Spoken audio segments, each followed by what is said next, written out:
여러분, 오늘 성령의 역사를 나도 체험하고 싶다 는 강렬한 욕구가 여러분 마음에 있습니까?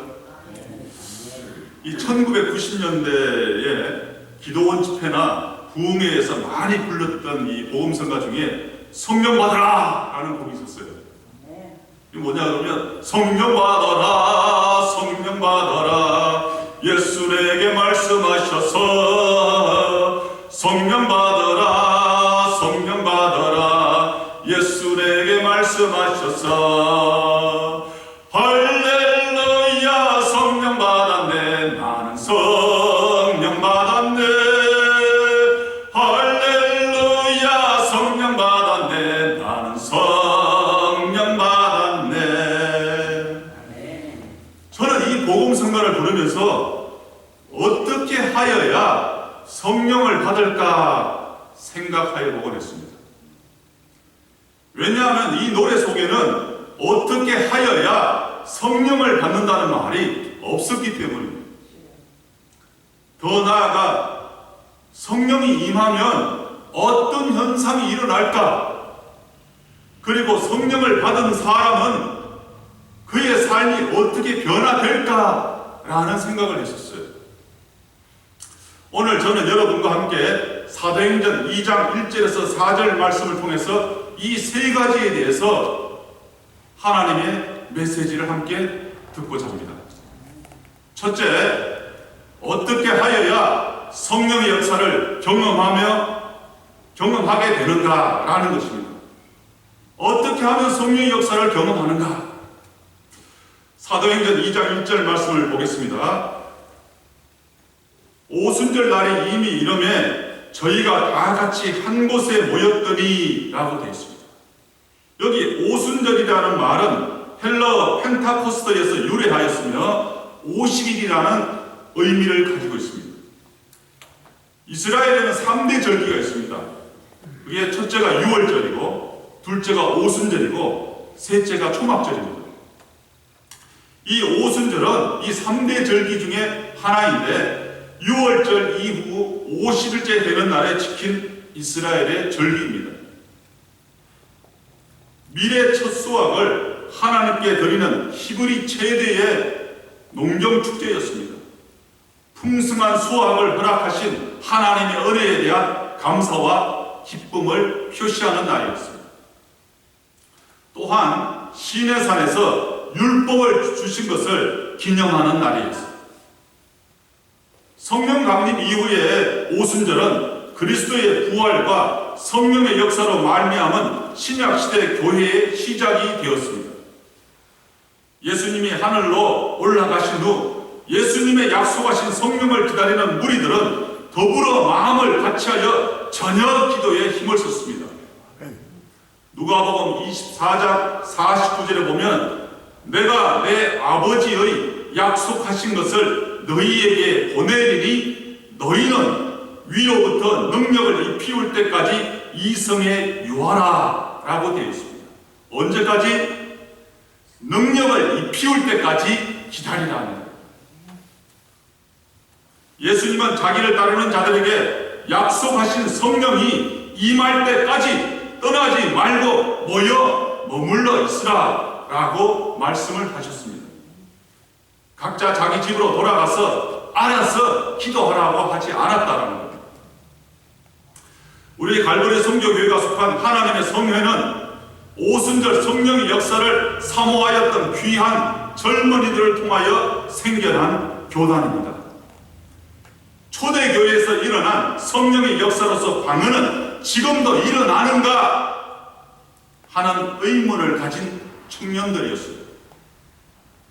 1900년 12월 말 캔자스주 토페카시 베델 성서 신학교의 신학생들이었던 이 젊은이들은 성령 세례의 외적 증거로서 방언을 굳게 믿고 수일간 쉬지 않고 간절하게 성령 세례를 간구하였습니다. 새해가 밝아오는 1901년 1월 1일 새벽 미명에 아그네스 오즈맨이라는 이 학생이 가장 먼저 방언을 하게 됩니다. 다른 청년들도 성령 세례로서 방언을 사모하며 온 마음을 다하여 더욱더 간절하게 기도하던 중 한 사람 한 사람 모두 방언을 하게 되었습니다.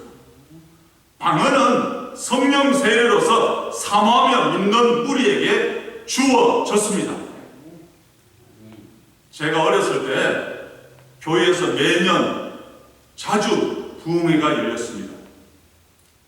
새벽과 오전, 오후, 저녁 시간으로 이어진 부흥회 시간에 온 성도들은 하나님을 마음껏 찬송했습니다. 주의 종으로부터 들려지는 은혜의 말씀을 들으며 연약한 인생길을 오직 주님만을 의지하며 나아가기를 간절히 부르짖었습니다. 그때 성령께서 그 가운데 강력하게 임하셨으며 방언과 예언과 입신과 신유의 역사가 그 가운데 나타났습니다. 그때 그 일을 지금도 저는 기억을 합니다. 믿음의 성도들이 오직 주만 바라고 모여 더불어 간구하는 구별된 시간과 장소에 성령께서 임하시는 것입니다. 구별된 시간과 장소에 성령께서 임하십니다. 예레미야 33장 3절은 이렇게 말씀하고 있습니다. 너는 내게 부르짖으라. 내가 내게 응답하겠고 내가 알지 못하는 크고 비밀한 일을 내게 보이리라. 아멘. 하나님은 자기 자녀된 우리들에게 명령을 하시는 거예요. 부르짖어라. 부르짖어라. 아멘. 내가 알지 못하는 크고 비밀한 일을 내게 보이리라. 하나님은 지금도 우리 믿음의 성도들에게 우리들이 알지 못하는 크고 비밀한 일을 보이시기 원하시고 있습니다. 그 비밀한 일을 보고자 하는 자들이 성령의 은사를 사모하는 자들입니다. 아멘. 성령의 은사를 사모하십니까? 아멘. 예배의 자리, 말씀의 자리, 기도의 자리에 나가십시오. 아멘. 교회 공동체는 하나님 나라를 알지 못하는 자들을 위한 전도 부흥회, 하나님의 말씀을 깨달아 알게 하기 위한 사경 부흥회, 광야같이 메마르고 딱딱한 심령을 갈아엎어 주의 은혜 복된 장막으로 심령을 새롭게 하는 심령 부흥회를 통하여 하나님의 넘치는 은혜를 공급하여야 합니다. 아멘. 그렇게 될 때 성도들은 영혼의 소생함을 얻게 됩니다. 성령께서 행하시는 역사를 경험하며 더욱더 능력 있는 믿음의 삶을 이 땅에서 살게 됩니다. 아멘. 둘째는 성령께서 어떻게 임하셨는가 하는 것입니다. 사도행전 2장 2절 말씀을 보겠습니다.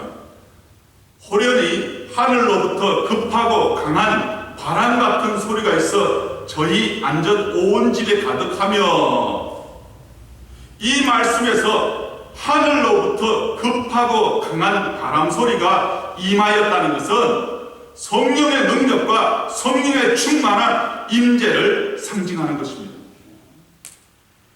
하늘로부터 소리가 있었으면 예수님이 요단강에서 세례 요한에게 세례를 받으시고 물에서 올라오실 때의 장면을 연상시킵니다.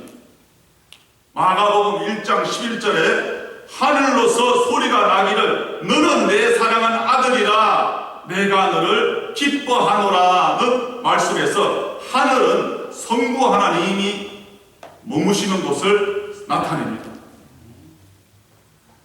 120명이나 되는 무리들이 모인 온 집에 나타난 급하고 강한 바람 같은 소리는 초자연적 현상으로서 긴박하면서도 강력한 성령의 역사를 말하고 있습니다.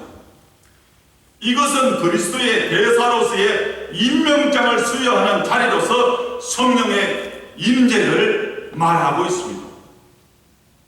그 한 사람 한 사람이 그리스도의 대사로서 임명장을 받는 거예요.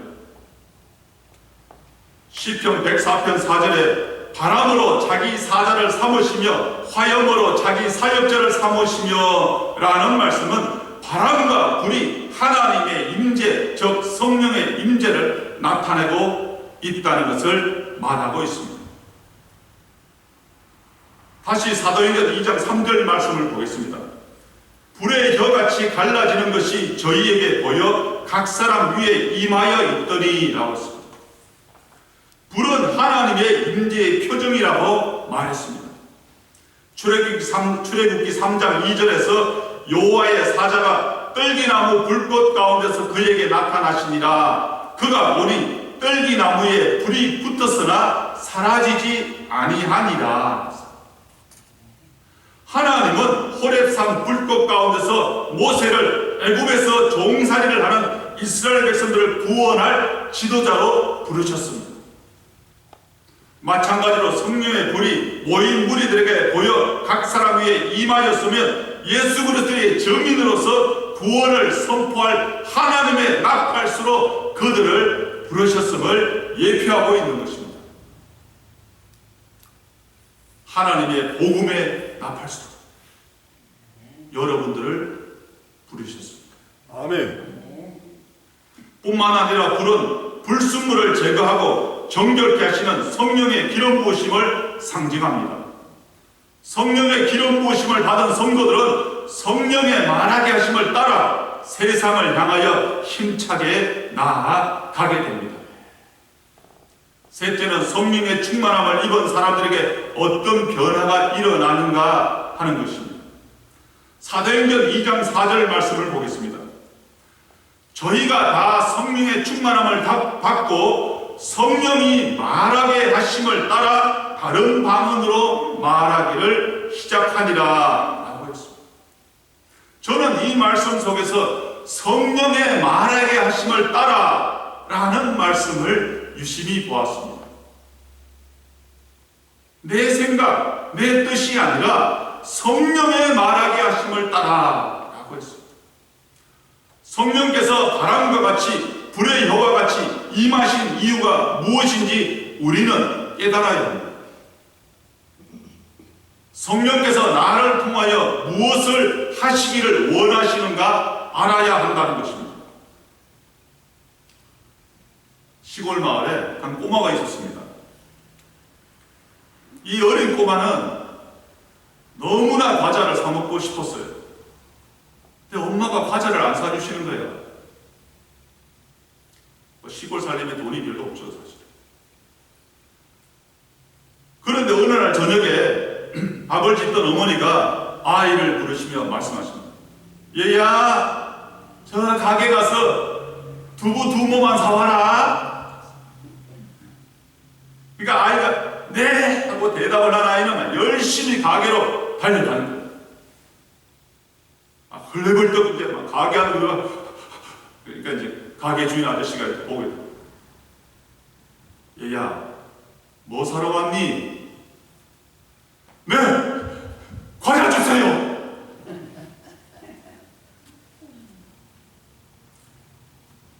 자기가 평소에 먹고 싶었던 그 과자를 가게 주인에게 달라고 합니다.